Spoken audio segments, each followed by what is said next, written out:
Hi, it's Chris with Implied Music. So I'm on a little family vacation. Got the portable rig with me. For me, that means the Rode microphone that you see there and a guitar.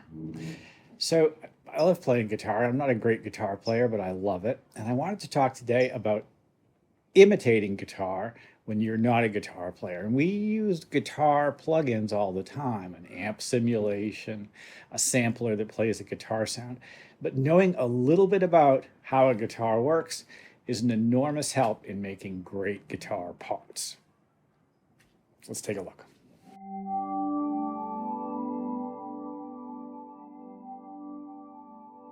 So I've written a really simple little guitar part. I'll just try to play a little something for you. Okay.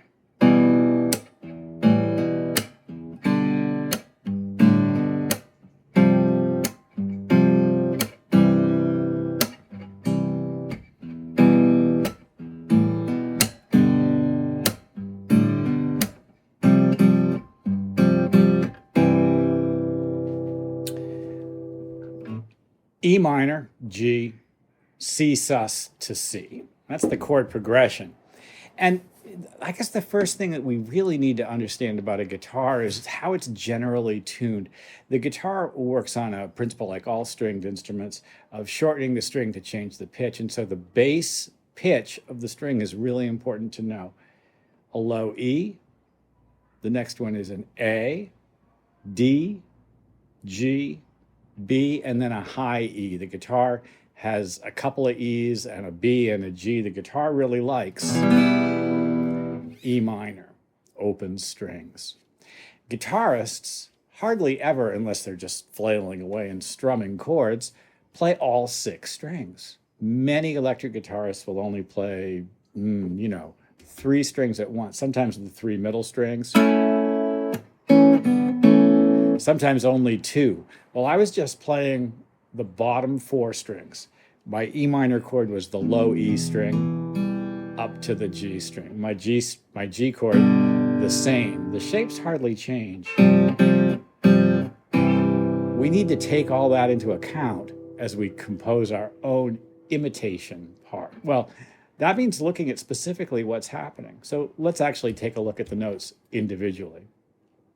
When I shorten the A and D strings, I get E, B, E, and then the open string G on top.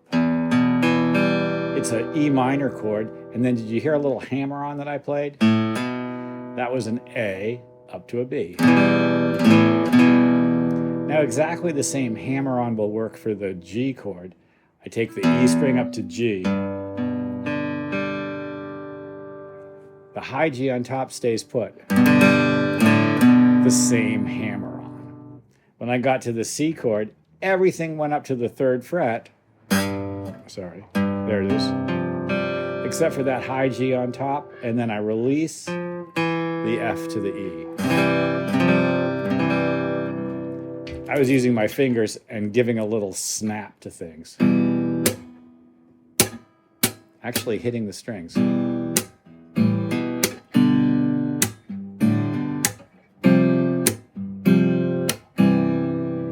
Let's take a look at how that might look if we were trying to imitate it in the DAW. Hi, I'm back. So I took the clip, an audio clip from the guitar part that I played, and figured out what the exact notes were. Remember, you have to keep in mind the notes from the individual strings. And so I want to take a look at it on the DAW first, and then we'll look at what the part looks like on the DAW. Now, I'm going to remind you, when you tune a guitar, standard tuning, it looks like this. The lowest string is an E, and then a fourth up from that, the next string, the A string, is tuned to an A. And then another fourth up, which is D, and another fourth up, which is G. Well, those are the strings that we use in this guitar part. The others on a standard guitar tuning would be a B, and up there an E.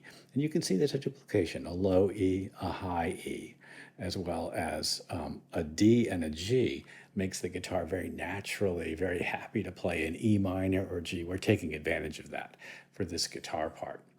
Let's go back to the beginning of the piece. And if we look at this pattern as I played it. There it is. It's pretty easy to see the low E string playing open and then being closed up a third to a G and then staying at a G. Each string has its own job to do. It's like voice leading in any arrangement.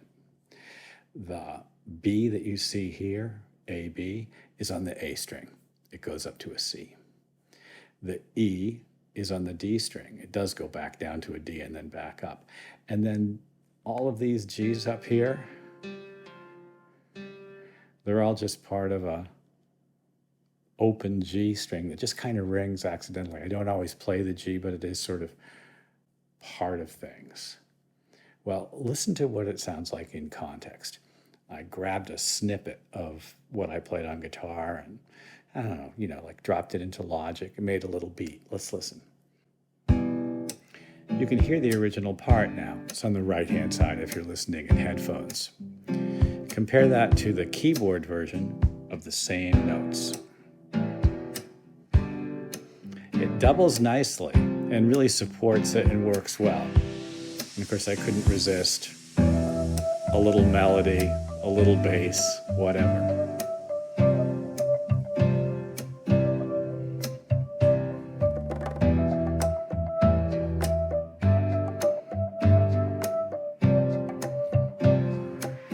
There are things that you just can't do easily with, there are things that you just can't do easily with a keyboard. For instance, in my original guitar part, there's that slap. And I didn't have a slap sample in what I played.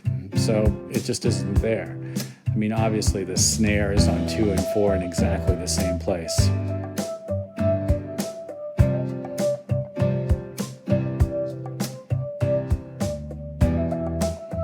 Another thing to think about is a lot of the time guitarists strum. Not every string is struck at exactly the same time.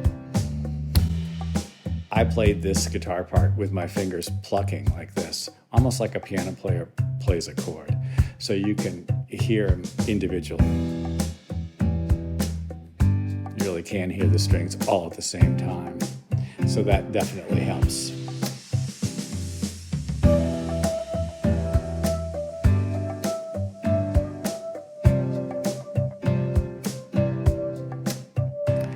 For me, maybe the most satisfying, I'm going to stop this while I talk. I think maybe for me the most satisfying thing about trying to imitate a guitar part on the keyboard is the voice leading result that I get.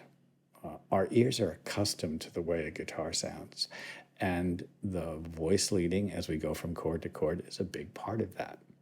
Our ears are accustomed to the keys that guitars play in. So when you play in the key of E minor, G, D, C, C sus, C, those are sounds that are part of the guitar vocabulary that we've grown up with. And so that comfort level is an important part of what makes it successful.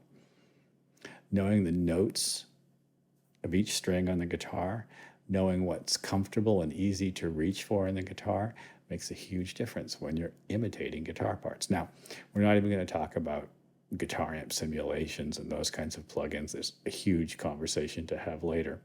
And I just want to point out that when I tracked this, I used this Rolly block, which allowed me to play some expressive pitches and notes. And that helps play a part that make it feel vital and alive. Still difficult to achieve that with keyboards. MPE really helps a lot. Well, I hope this has been useful. As always, like and subscribe. Leave a comment. I'm curious to know what you're working on right now. Thanks, and I'll see you next time.